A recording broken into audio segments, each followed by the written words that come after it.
Hello everyone, it is Susan here. So I purchased, I think it was 8 new QOR watercolor paints. And yeah, and they just came in. So I love QOR paints because of how granular they are, and they're so beautifully pigmented. They're almost like bright. There's just a lot of pigment to them. So I had 9 colors already, which I had in this palette. I cleaned up the palette. I removed 3 of the colors, here, here, and here, which were really the yellows and you know, yeah, the yellows and a green gold. And there wasn't much in there, so I was able to clean it up fairly well, and I cleaned the whole thing, and yeah, so it looks really good compared to what it did look like before I started. But I wanted to take this opportunity to fill up this palette with all of you. And I think what I'll do as well is refill the colors that are already there. It looks like they can all use at least a little bit of a refill. So as I go through this, I'll let you know, well, I was gonna say I'll let you know what the new colors are, but the new colors are the bigger tubes, right? So they are the 15 mil, just trying to, nope, they're 11 mil. So they're 11 mil, where the smaller ones are, they are 5 mil. So what I'm going to do is, I have a little bit of a problem here because I have a blue here and a blue here. But I'm gonna leave it, and yeah, I'm just gonna leave that, knowing that I have blues in 2 totally different spots. But I'm gonna go ahead and start putting the colors in, and then in another video I'll do a swatch of everything. This is my current swatch of the 9 original colors that I had in this palette. And I got, so like the brown that's in here is a burnt sienna neutral. And it is fairly light. And I wanted a deeper brown than that. So I ended up getting the burnt umber.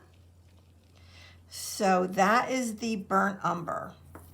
Okay. Now I made a mistake here. So I purchased the permanent Alizarin crimson. Guess what? I already had permanent Alizarin crimson. Yeah, oh yeah. So, oh well, that's all right. Have you guys ever done that where you ordered a color? And I checked.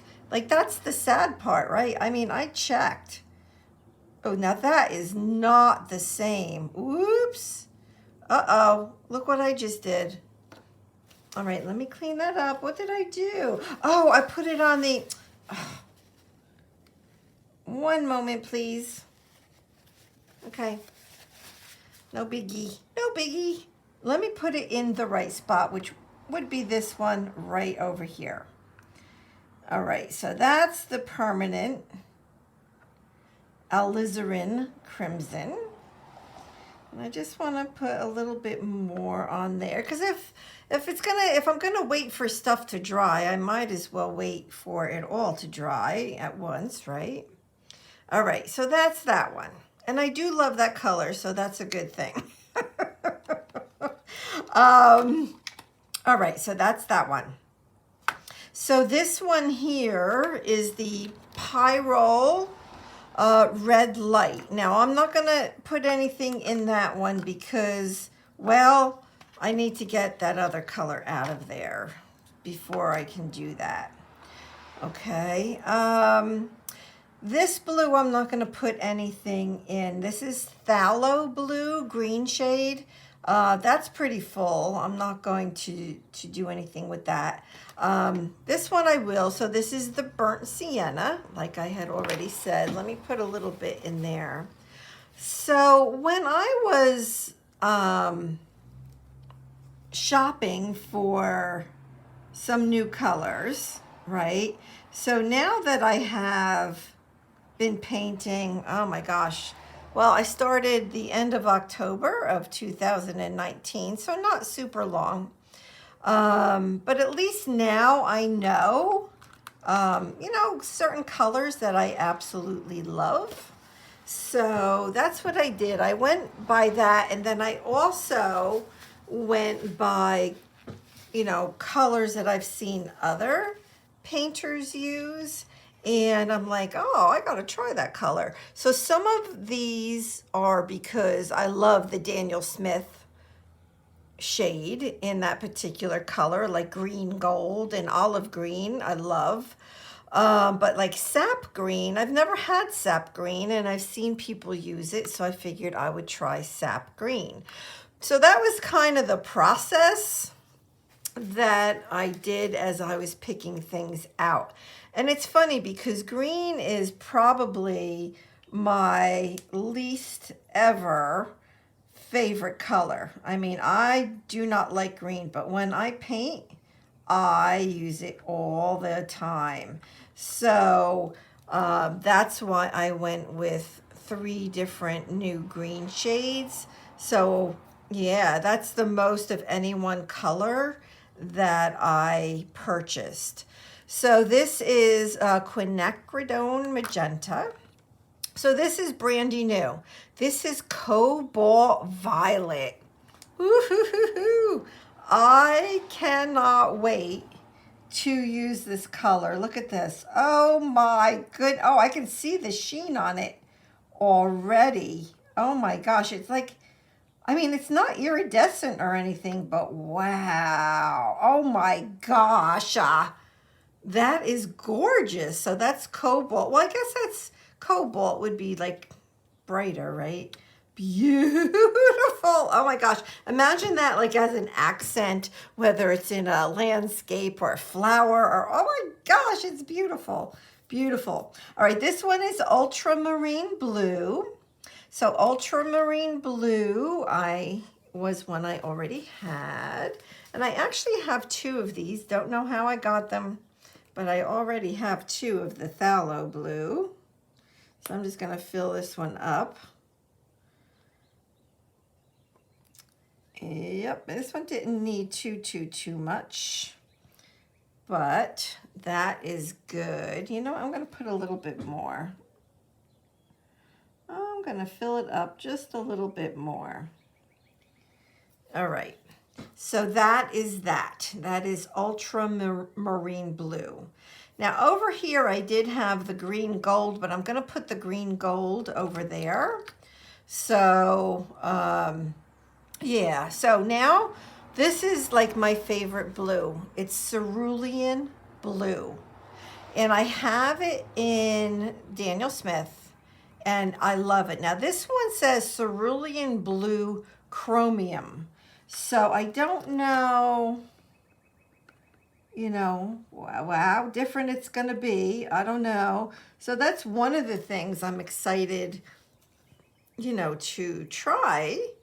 Is when I swatch is comparing it to the Daniel Smith colors. And I know that they're going to be different. I don't expect them to be the same. Some might, but for the most part, I don't think that they, will really be the same. All right, so I'm just doing this. And the reason why I'm keeping these paints here is because when I go to do my swatch like this, I need to know the names of them. So that's why I'm keeping those there. So now I'm going to go to this side. So there's 3 paints on here that were on this side that I'm moving to this side. And then I have the 3 new greens. So I'm going to put my brightest yellow over here at the end. And for whatever reason, I did that in other palettes, so now I'm used to the bright yellow being in this spot. And if you've ever done your own palette, you will totally understand that. Like this, sometimes there's like certain colors that you expect to see in a certain spot, and this would be one of them. This is Hansa Yellow Light. Now, forgive me, I'm trying to, this is going to be the end of this tube, so I kind of roll it up like toothpaste. I'm sure there's probably a million ways to do this, but this kind of works for me.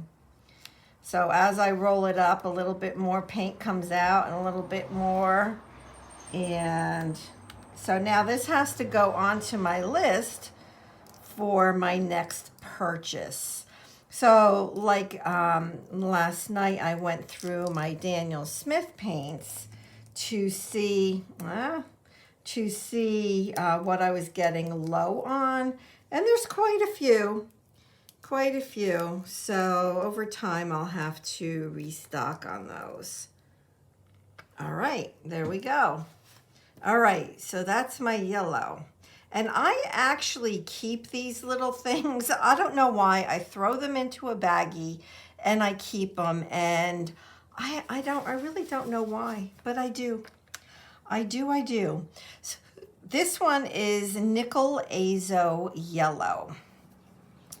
So this is one of my favorite colors.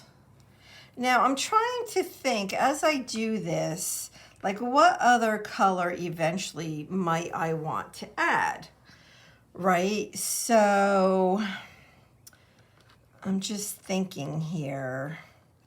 If I put those two there and those two there and these three here, that leaves a spot over here and two spots over here. I think that that's good. You know what? This is going to be the end of this one too. It is. That's all right. You know what? I got most of my original 9 that I had in this palette in a kit that I had purchased from I don't know, one of those places that does the artsy type kits, monthly kit. And that was how I originally even got QOR paint. And I'm so thankful that I did, because yeah, I love it. I love it. All right, so that's that one. So that's 2 now that I have to purchase. Okay, so now this new one, and I have never used this. Oops, sorry if I just kicked the tripod. It's Permanent Gamboge. I see Angela Fair use this. I have never used this color. I am not used to this color. It looks a lot like the what was this one? Like the Nickel Azo Yellow. It's darker. Yeah, we'll see when we swatch if that one was worth getting. You know, sometimes you don't know. Okay, I'm trying to do this where I'm not going to mess up the paint on the other side. Okay, so we got that. So let's switch this around now this way. So I'm going to start on this end. So I think it's going to be safe to say that this will be the end of this little tube, and this is the green gold. I have this in Daniel Smith, and it was one of the colors that I added to Daniel Smith not too long ago, and I love it. So I will definitely be replacing this one in the QOR.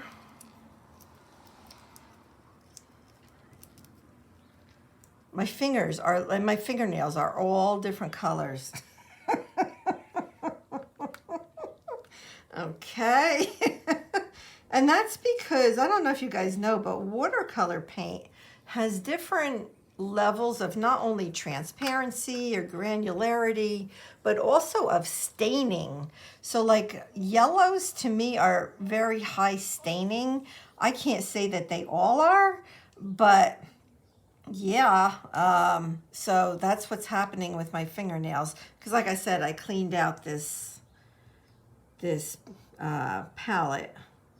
Oh, it feels so awesome to put out fresh new paint from a fresh new tube. It's like awesomeness. Awesomeness. All right, so that one is, that's the olive green. This one's green gold and olive green. Those are definitely two of my go-tos from Daniel Smith. This one is sap green. I have never had this. I hear, you know, a lot of artists use this. So I figure I will give it a try. It's a nice dark green too. My favorite deep green is undersea green, but I didn't get it for here. I don't know why. And this is phthalo green, blue shade. I don't think I have a, do I have a phthalo green blue shade? I think I might in Daniel Smith. All right, so this one, super pretty. That looks more to me like a evergreen color, like a blue spruce. Okay, so you know, I think this is working doing it this way. So that is it. So that's everything. So now I have a nice little list of 3 different colors of the core that I need to get. So little by little, I'm sure at some point I'll fill up these other 4 spots, but I don't know with what. Because right now, I mean, I liked having just the 9 of them, but I love them so much that I wanted to get more colors. Yeah. So anyway, so that is the scoop, and I'm going to let this dry overnight, and in a day or 2, I'll come back and we will do some swatching. Well, I hope that you enjoyed watching this and how I fill my palette, and yeah, oh, I hope I was in frame okay all that time. But anyway, so that's it. Let me know if you have any questions about the core paint or the Daniel Smith. I am like not a scholar on these things. I just know what I like. So I can tell you what I like and what I like about different things and what I don't like. Right? Like I have Van Gogh paints, which I know is not the quality of these, but like I never use them. I don't think I'll ever use them, right? I don't even know why I have them. So something like that, like a Selenier, I love the paint, but I don't pull it out. So, you know, it's just you get used to certain things. So between the Daniel Smith and Core, I'm just a happy camper. So thank you so much for being here. I would love to have you hit that subscribe button and that like button and leave me a comment. Thanks so much, everybody. Bye-bye.